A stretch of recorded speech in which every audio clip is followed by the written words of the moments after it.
আসসালামু আলাইকুম take lovers, আশা করি ভালো আছো। আলহামদুলিল্লাহ, আল্লাহর রহমতে ভালো আছি। তো ফিরে আসলাম নতুন একটি রিয়াকশন ভিডিও নিয়ে। তো আজকে আমরা দেখব Oppo Reno 14 নামের নাকি কাজের Oppo Reno 14 রিভিউ বাংলা। আমরা কিন্তু Oppo Reno 15 plus Vivo V60 সম্ভবত একটা কম্পারিজন ভিডিও মানে কি কদিন আগে কি রিয়াকশন করেছিলাম বা রিয়েক্ট করেছিলাম। বাট আজকে আমরা Oppo Reno 14 এটা পুরো একটা কি মানে আমরা রিভিউ ভিডিও দেখে অবশ্যই রিয়াকশন করব। তো চলো বেশি দেরি না করে আজকে ভিডিও রিয়াকশন শুরু করি। 1 2 3। Oppo Reno 14 সিরিজ লঞ্চ হয়ে গেছে আর আমার মতো গরিব মানুষের হাতে এসে পৌঁছেছে Oppo Reno 14। ওকে, गरीब है गद्दार नहीं। আমার মতে এটা কেন পারফেক্ট বা কাদের জন্য পারফেক্ট নয়। আচ্ছা আমি এখানে একটু কথা বলে রাখি, এই ভিডিওটা কিন্তু অলমোস্ট 10 মাস আগের একটা ভিডিও বা হ্যাঁ 10 মাস 10 বা 11 মাস আগের একটা ভিডিও। তখনকার প্রাইস ছিল হয়তো 30 থেকে 35 এরকম ছিল ইন্ডিয়ান প্রাইস। বাট বর্তমানে ইন্ডিয়ান প্রাইস কিন্তু 44 থেকে 45 হাজার টাকার মধ্যে পাওয়া যাচ্ছে এই ফোনটি। আর বাংলাদেশি প্রাইস তোমার 65,000 মানে 64 থেকে 65-র মধ্যে পাওয়া যাচ্ছে। ঠিক আছে, তো ফোনটার প্রাইস অনেকটাই হাই। তো বর্তমানে সবাই জানো যে এখন মোবাইলের দাম অনেক বেশি, তো হিসেবে মোবাইলের দামগুলো কি বেড়ে গেছে এই আর কি। বাট আমরা এই প্রাইসের মধ্যে এখন আমরা কি মেলানোর চেষ্টা করবো যেটা আসলে কি তোমার ভ্যালু ফর মানি ফোন নাকি ভ্যালু ফর মানি না। ঠিক আছে, তো চলো ভিডিওটি প্লে করি, সমস্তটা বলবো। তাহলে আর কোনো রকম কথা বাড়াচ্ছি না, আর এই ভিডিওতে অত স্পেক্স নিয়ে বাড়াবাড়ি থাকবে না। Okay. এই ভিডিওতে থাকবে একটা কমপ্লিট ইউজার এক্সপিরিয়েন্স, যেটা তোমাদের এই ফোনটা কেনা উচিত না কেনা উচিত নয় এই ডিসিশনটা নিতে হেল্প করবে। প্রথমেই যদি আমরা স্মার্টফোনটার দাম দিয়ে শুরু করি, মোটামুটি এর বেস ভ্যারিয়েন্ট শুরু হচ্ছে 37,999 ও আচ্ছা আচ্ছা আচ্ছা। কিন্তু হ্যাঁ মানে ইন্ডিয়ান প্রাইসে ছিল 37,000, তখন এটা বের হয়েছে 37,000 টাকা বা 38,000 টাকার মতো। বাট এখন বর্তমানে ইন্ডিয়াতে পাওয়া যাচ্ছে এটা 45 থেকে 46-এর মধ্যে পাওয়া যায় এই আর কি। মানে ফ্লিপকার্টে আমি দেখেছিলাম 44,500 এরকম সামথিং। ঠিক আছে, তো চলো বিউটি প্লে করি। তোমরা যদি বিভিন্ন কার্ড অফার বা অফলাইনে গিয়ে খোঁজ খবর করো, দেখবে 35-34 হাজার টাকায় এটা অ্যাভেলেবেল হয়ে যাবে। তাহলে আরেকটা জিনিস তো অ্যাভেলেবেল তোমাদের জন্য আছে বস। ও এখনো প্রেস করনি লাইক সাবস্ক্রাইব এইগুলোর কথা বলছি বস, একটু করে দাও। তোমাদের এনার্জি আসবে, তার সঙ্গে সঙ্গে আমারও এনার্জি দেখবে ডবল হয়ে গেছে। তাহলে চলো আর কোনো দেরি না করে বাক্স প্যাটরা ওপেন করে নিই। ওপোর স্মার্টফোন মানে আনবক্সিং টাইমে একটা কমপ্লিট এক্সপিরিয়েন্স পাওয়া যায়। প্রথমত বাক্সে ফোনটা তো থাকবেই অবভিয়াসলি, তার পাশাপাশি আমরা একটা ব্যাক কভারটা পাচ্ছি। ব্যাক কভারটা বেশ প্রিমিয়াম কিন্তু। ঠিক আছে, ফোনটা যেরকম প্রিমিয়াম ব্যাক কভারটা আসলে প্রিমিয়াম। ব্যাক কভারটা মানে ব্ল্যাক কালারই পাচ্ছি বলা যাচ্ছে। তো এই মানে ব্যাক কভারটা কি সহজে নষ্ট হবে না, এটা কিন্তু আসলেই ভালো। তো হিসেবে এটা একটা বলা যায় প্রিমিয়াম ব্যাক কভার। তো চলো ভিডিওটি প্লে করি। ম্যানুয়াল রয়েছে, কভার রয়েছে, ডাটা কেবল রয়েছে, চার্জার রয়েছে, একটা হাতি দিয়ে দিলেই হতো। যাই হোক, আমরা যদি প্রথমে এই ফোনটার ডিজাইন নিয়ে কথা বলি, Oppo Reno 14 Pro এর থেকে এই ফোনটা জাস্ট সামান্য কিছু ছোট। তবে হ্যাঁ, এই ফোনটা হাতে কিন্তু কম্প্যাক্ট ফিল আসছে। আর তার পাশাপাশি পেছনের দিকে স্কাল্পটেড গ্লাস রয়েছে, দুটো কালার ভ্যারিয়েন্টে অ্যাভেলেবেল। যদিও হোয়াইট কালার ভ্যারিয়েন্টটা একদম চরম দেখতে লাগছে, আর আমাদের মতো ছোট মানুষদের জন্য এই ধরনের গ্রিনিশ কালারটা,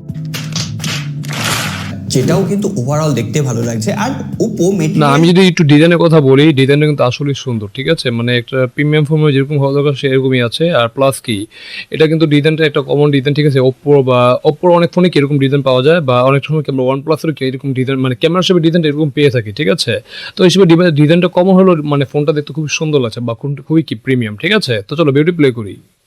এমন ইউজ করেছে ম্যাট ফিনিশ, তারপরেও কিন্তু এখানে কোনো রকম হাতের ফিঙ্গারপ্রিন্ট, কোনো রকম ঘামের ছাপ এইগুলো আসছে না। একদম নিট অ্যান্ড ক্লিন একটা ডিজাইন, যথেষ্ট আমার আকর্ষণীয় লেগেছে। আরেকটা জিনিস পারফেক্ট, এই ফোনটা 187 গ্রামের আশেপাশে ওজন, মোটামুটি এক হাতে কমফোর্টেবলি ধরে কিন্তু ইউজ করা যায়। আর এটা অনেকটা আইফোনের ফিল আসছে, যে মেটাল ফ্রেম হয়েছে, ফলে ব্যাপারটা আরো বেশি প্রিমিয়াম লাগে। তোমরা দেখো ফোনটা কিন্তু এতটা হালকা পাতলা হওয়ার পরও এখানে 6000 মিলিঅ্যাম্পিয়ারের ব্যাটারি রয়েছে, 80 ওয়াটের সুপার মানে ফোনটার ওজন কিন্তু তোমার 187 গ্রাম ছিল, 187 গ্রাম। আর ফোনের মধ্যে আমার ব্যাটারি পাচ্ছে 6000 mAh ব্যাটারি, যেটা হয়তো তোমার কি সিলিকন কার্বন ব্যাটারি, যার জন্য দেওয়াটা পসিবল হয়েছে।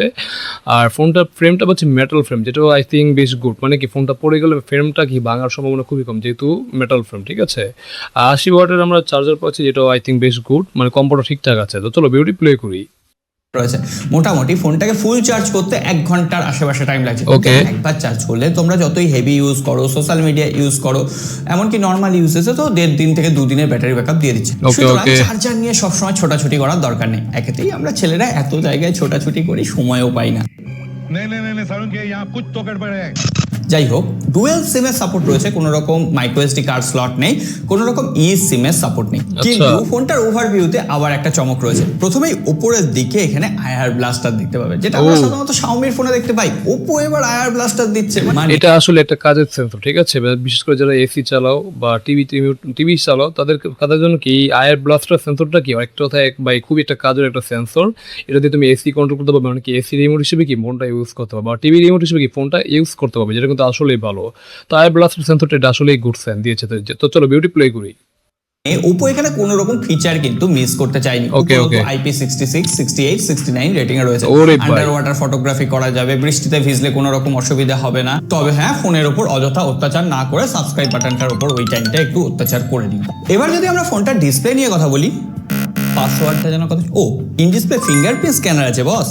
আচ্ছা আচ্ছা খুলে আচ্ছা। গেছে। যাই হোক, ডিসপ্লেটা বেশ 6.59 প্রিমিয়াম। ইঞ্চির একটা full HD plus super AMOLED display ও রয়েছে। সুপার অ্যামোলেড ডিসপ্লে, মানে স্যামসাং এর ডিসপ্লে, তো যেটা আসলে গুড সাইন। আর ডিসপ্লে চিন বেজলটা বাই সুপার লেভেলের নেনো, যেটা কিন্তু আই থিঙ্ক বেশ গুড। আর ডিসপ্লেটা একটা কমপ্লিট ডিসপ্লে, ঠিক আছে? কমপ্লিট মানে কি, মানে বেশি একটা বড় না বেশি একটা ছোট না, যাদের হাত মানে মোটামুটি মানে মিডিয়াম বা ছোট হাতে তারাও কি খুব সহজ কি ফোনটা ইউজ করতে পারবে, যেটা কিন্তু আই থিঙ্ক বেশ গুড। বাট আমার কাছে বড় ডিসপ্লে ফোনগুলো কি একটু বেশি বেটার, বা আমি একটু গেম খেলে কি অবশ্যই বড় ডিসপ্লে মানে ফোনগুলো কি প্রেফার করি আর কি। বাট বড় ডিসপ্লে তার উপর এটা গুড। তো চলো বিউটি প্লে করি। এটা কিন্তু 120 হার্টজের 1.5K display. Okay, display okay, okay. Quality, output, bezel, chin একদম টপ নচ ছিল। আর কোনো রকম ভিউইং অ্যাঙ্গেল ইস্যু নেই। আমরা ইউটিউবে যখন ভিডিও দেখেছি HDR এর সাপোর্ট রয়েছে, আর এটা একটা 10 বিট ডিসপ্লে, সুতরাং মাল্টিমিডিয়া এক্সপিরিয়েন্স টপ নচ। এটা নিয়ে নতুন করে কিছু বলার নেই। আর আউটডোরে 1200 নিটসের পিক ব্রাইটনেস রয়েছে, খুব একটা হাইলি ব্রাইট না হলেও আচ্ছা। ভিজিবিলিটির কিন্তু কোনো রকম ইস্যু হচ্ছে না। এখানে আমরা ব্রাউশন এসে পিক ব্রাইটনেস পাচ্ছি, ঠিক আছে? মানে বলা যায় এখানে ওপো কিন্তু তারা নাম্বার গেমিং করে নেই, তো আই থিঙ্ক মোটামুটি ঠিকঠাক ইউজ করতে পারবে আর কি, মানে স্ট্রাগল ফ্রি ইউজ করতে পারবে আই থিঙ্ক, তো যেটা ভালো। তো চলো বিউটি প্লে করি। ডিসপ্লেতে এখানে কিন্তু আগে থেকে একটা প্রোটেক্টর মারা রয়েছে, সুতরাং আচ্ছা। সঙ্গে সঙ্গে দোকানে ফোকানে ছোটার দরকার নেই। ডিসপ্লেতে কর্নিং গরিলা গ্লাস 7i এর প্রোটেকশন রয়েছে। Okay. আর এখানে স্বাভাবিকভাবেই ডুয়েল স্টিরিও স্পিকার রয়েছে। Speaker quality, output, loudness, vocal, tribal এগুলো সঠিকভাবে ব্যালেন্স করতে পারছিল, সুতরাং মাল্টিমিডিয়া এক্সপিরিয়েন্সের ক্ষেত্রে কোনো রকম ডাউট থাকার কথা না। কিন্তু ডাউট থাকার কথা কোথায়? তাহলে পারফরমেন্সে আমরা মাঝে মাঝে ওপোকে দেখেছি এই ধরনের অপকর্ম করতে, কিন্তু এখানে মিডিয়াটেকের ডায়মেনসিটি 8350 চিপসেট এটা অবশ্যই একটা powerful আছে। এই প্রাইস পয়েন্টে ওভারঅল একটা ভালো পারফরমেন্স প্রোভাইড করছে, সেটা ডেইলি লাইফের অ্যাপ্লিকেশন গুলো বলো বা সোশ্যাল মিডিয়া বাট অ্যাপ্লিকেশন। আমি যদি একটু কথা বলি এখানে, তোমার বর্তমান প্রাইস হিসেবে এই চিপসেটটা অনেকটাই কম বা অনেকটা একটু দুর্বল মনে হয়, যদিও এটা অবশ্যই পাওয়ারফুল আছে। এটা দিয়ে তুমি daily to task, multitasking, video editing, তারপর গেমিং, ঠিক আছে, কন্টেন্ট ওয়াচিং, তারপর সোশ্যাল মিডিয়া ব্রাউজিং, ঠিক আছে, যাই করো না কেন সব কাজ অনায়াসে করতে পারবো, কোনো সমস্যা নেই। বাট বাজেট যখন তোমার বাংলাদেশি টাকায় 60,000 প্লাস, ঠিক আছে, তখন এই চিপসেটটা কি ট্রু বেমানান। তখন এটা থেকে আরেকটু মানে মানে মিডিয়াটেক ডায়মেনসিটি যদি 9300 এরকম একটা সামথিং আছে একটা চিপসের হয়তো, ওটা দিয়ে তখন কি মানে প্রাইস হিসেবে তখন কি ঠিকঠাক ভ্যালু ফর মানি বলতে পারি। কিন্তু বর্তমান যেহেতু 65,000 টাকার মধ্যে এটা পাওয়া যাচ্ছে, তখন এই প্রাইসের মধ্যে এই চিপসেট একটু কম লাগে। বাট ওভারঅল তারপরে চিপসেটটা বেশ ভালো, ঠিক আছে, বেশ পাওয়ারফুল। তো চলো বিউটি প্লে করি।